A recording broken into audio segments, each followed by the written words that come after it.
Hey everybody. So I have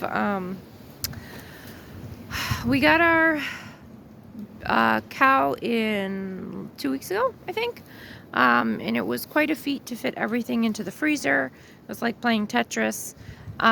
So with that, I asked them to set aside the tallow, which I did a video on that. But I also asked them to set aside all of the bones because a lot of times the butchers just throw that stuff away and I can use it. So they gave me a ton of soup bones, as well as a friend of mine gave me a ton of bones that she had gotten.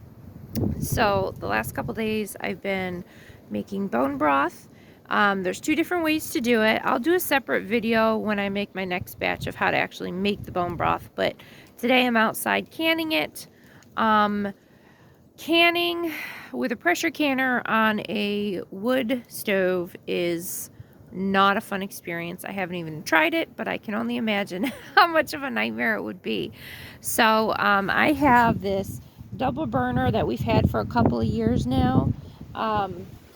It's extremely windy today. It seems like every time I go to do a project like this, the weather never cooperates. I tried to do it 4 days ago and it was pouring down rain after it said it was supposed to be sunny. So I ended up having to freeze all of it.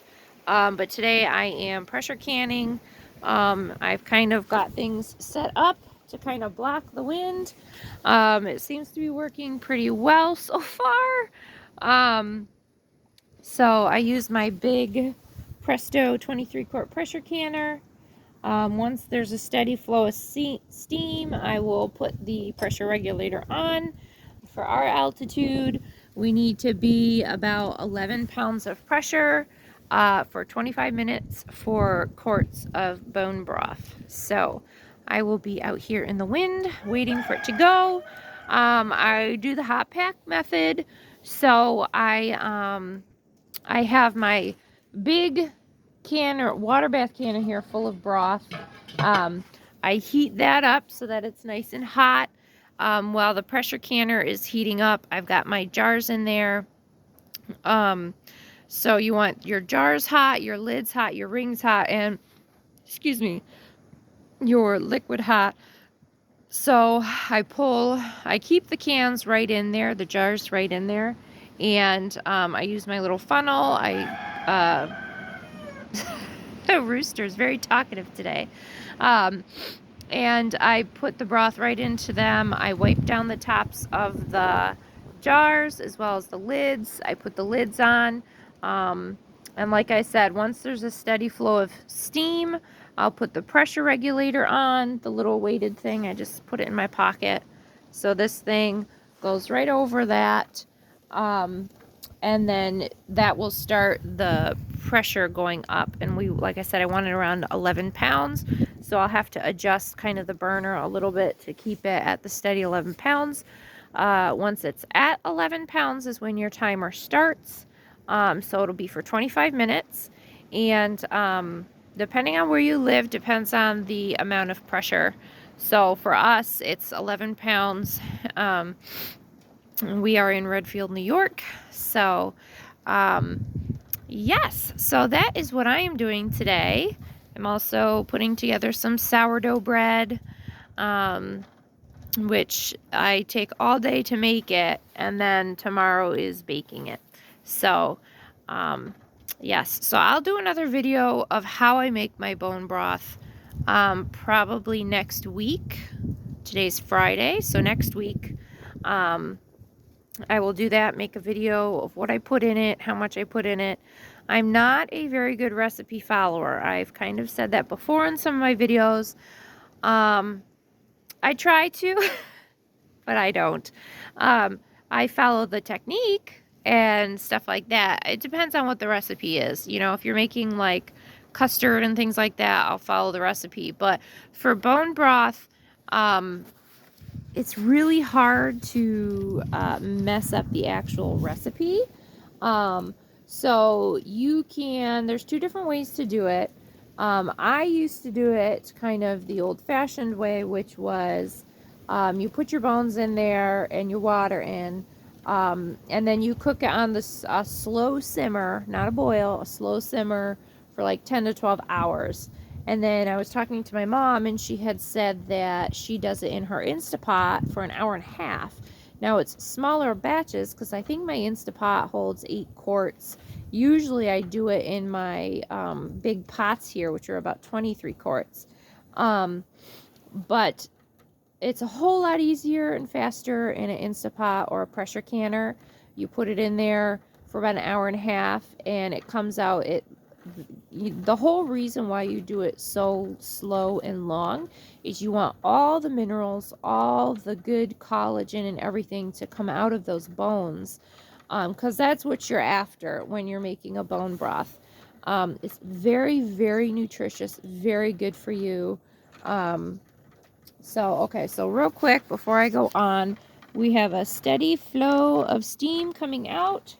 So I'm going to put on my hands are half frozen, my pressure regulator, and then in a few minutes this will start going up. So anyways, let me get in the sun, maybe it'll be a little bit warmer. So that's really why you want it cooking so long, is to get all the nutrients out of that in the bones. So my method for bone broth is I really should measure to let you guys know how much water and how much bones. I put in probably around 5 to 8 pounds of bones. And let's see, you really want like the joint bones. It can be, you can do a chicken carcass. You want to peel off as much meat as possible. You could do a whole chicken carcass and probably about 8 to 12 quarts of water, I would say. And then you could do that in the pressure cooker or, on the stovetop all day long. But when you're using beef bones, you really want the bigger joints. You don't want a ton of ribs, bones, and stuff like that. You can, but I would suggest mixing that in with some of the bigger joint bones and knuckle bones, because those are what's going to hold a lot of the collagen in the joints. It's going to be more in the joint and knuckle bones. But there is still some nutrients in like the rib bones and stuff like that. So I'll put in, 2 big joint or knuckle bones, and then like 5 or 6 rib bones just to get some of that out. Because I like to use as much as I possibly can and waste as little as possible. So, you can do 5 to 8 pounds of bones and 8 to 10 quarts of water depending on the size. It really is not going to make a difference if there's a little more water, a little less water. It'll just kind of change the consistency. So when you really get a good bone broth, once it's chilled, you'll know, because it turns into like a jello. It's beautiful. It's really gross looking, but it's exciting looking at the same time, because when it's all jiggly and nasty gelatin looking, you've got a lot of the bone marrow out of it.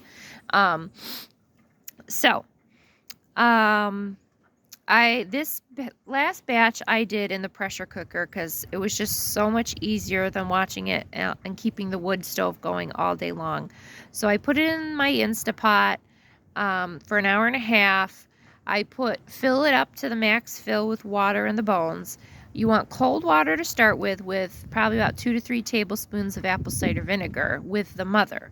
So the apple cider vinegar in the cold water, letting it sit for a half hour or so before you start warming it up, really helps start the process of breaking down those bones.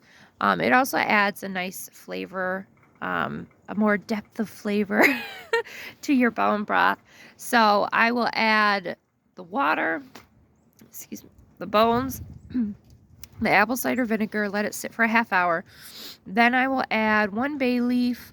I usually do salt and pepper.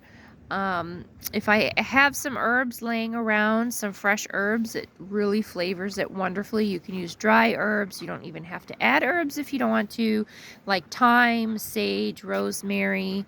You could add peppercorns.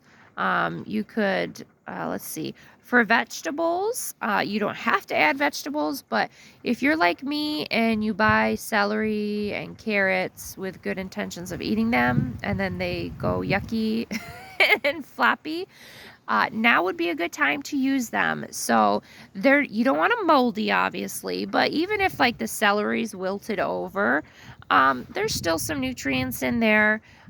You might not want to eat it with peanut butter, but you can chop that up and throw it into your bone broth or your chicken stock, whatever you're making. So I'll do like 2 to 3 stalks of celery, 2 carrots. You can add some cloves of garlic in there. You could add onion in there, like a half an onion. So you really can put whatever you want in there, really. Um, if you're doing it the old way, you're going to bring it to a boil and then let it simmer for 8 to 12 hours. The longer, the better. If you're using a pressure cooker, like I said, you put it for an hour and a half, pressure cook it, let it go.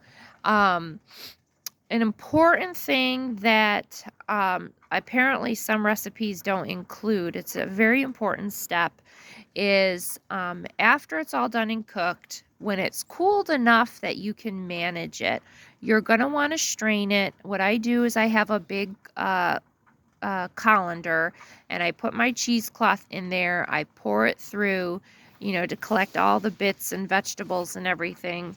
So you're going to strain it.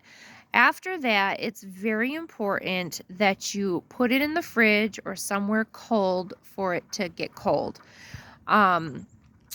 You have to scrape as much fat out as possible, because when you go to pressure can it, the more fat that's in there, the more likely it's going to go rancid or go bad. It really doesn't hold up well with fat in there. It's the same as if you're pressure canning ground beef or steak, anything like that. You want to cut off as much fat and drain as much fat as possible. So once you strain it all out and you're just left with the liquid, put it somewhere cold overnight, whether it's outside or in your fridge in your basement where it can cool. And then the top will have a solid layer of fat that you can just scrape off. And once that's done, then it's ready to pressure can. You could also, if you don't want to pressure can it and you have room in your freezer, you can fill up the mason jars, leaving, 1.5 inches, 2 inches of headspace for it to expand while it's freezing. You can freeze it in jars. You can freeze it in gallon bags.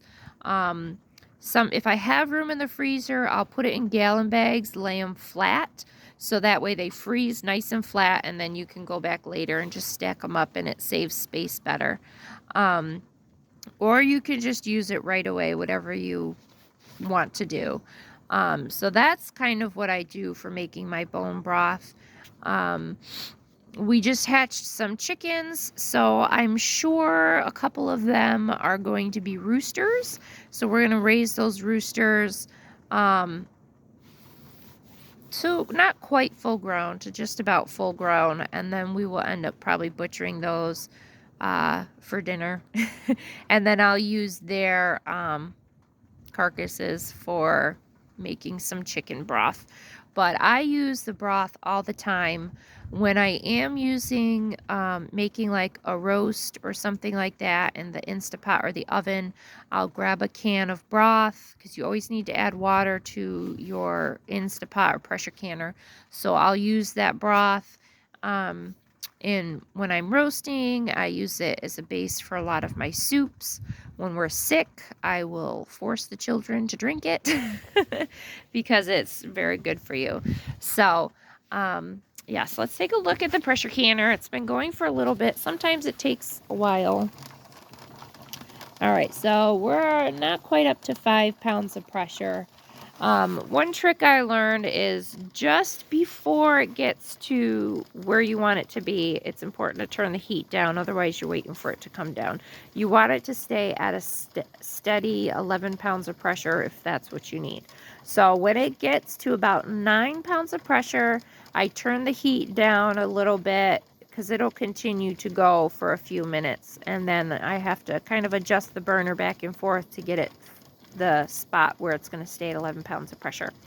After your time is up, 25 minutes for quarts, I believe it's 20 minutes for pints.